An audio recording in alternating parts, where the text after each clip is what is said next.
you may not realize it, but the Winter Olympics start in around 3 weeks as we film this. You're forgiven if you had no idea, because you're not alone, because the promotion has almost been non-existent. I even feel like NBC has backed down from its constant hype machine. So many headwinds facing these specific games.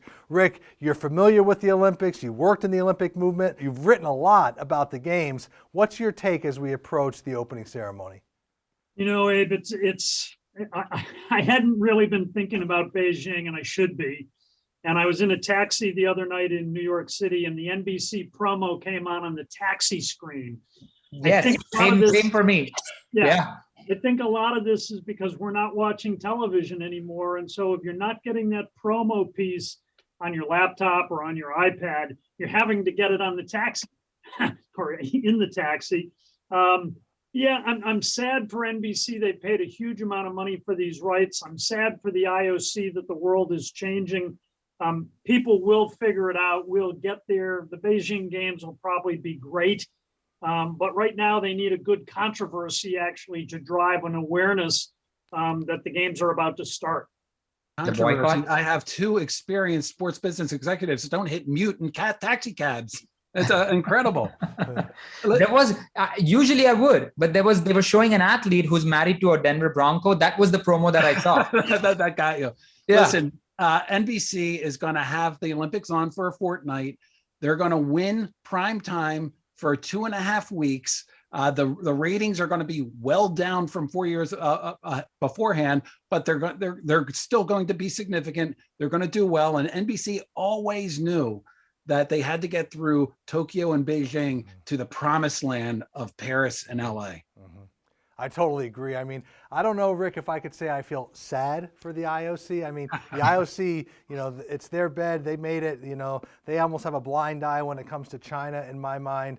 For sponsors, there's bad timing. They can't execute right after Tokyo. They don't have enough time. But I know, like John said, they're just keeping their head down. They just want to get through these games. They don't want to deal with the social, the cultural, the political challenges of China.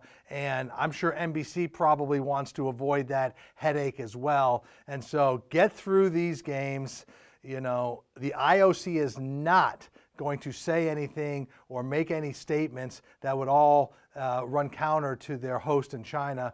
And I don't think sponsors are going to put principles over profit as the WTA Tour is trying to do. So again, I think they're head down, just roll through these games. I don't think they'll be incredibly successful because I think Tokyo and Beijing will be the most challenged Olympic environment and Olympic Games we will ever see. And to John Ourand's great point, they are looking at that potential and promise of Paris and beyond. That's when we'll really see if the Olympic movement can move beyond these two challenging games of Tokyo and Beijing. Abe, the only thing I'd come back with, and I agree with you, no one's going to feel sad for the IOC. But I was with Steve Phelps one time when Steve worked at the NFL. He's at NASCAR obviously now, and Major League Baseball went on strike. And I said to Steve, this has got to be good for the NFL, right? And he said, no, it's bad when a league, shuts down. And so I think I feel the same way about the IOC. If they are in a down period, I think it actually hurts all of sport rather than imagining if these were going to be great games. So I'll go with you that sad is maybe the wrong emotion. But I think we're missing out on this global entity that actually has the potential, the capacity to lift all the boats. And I'm not sure that they're going to do that with these games. Well, on that note, we'll be watching certainly in a couple of weeks. I know we'll talk more about the Beijing Games closer to the games.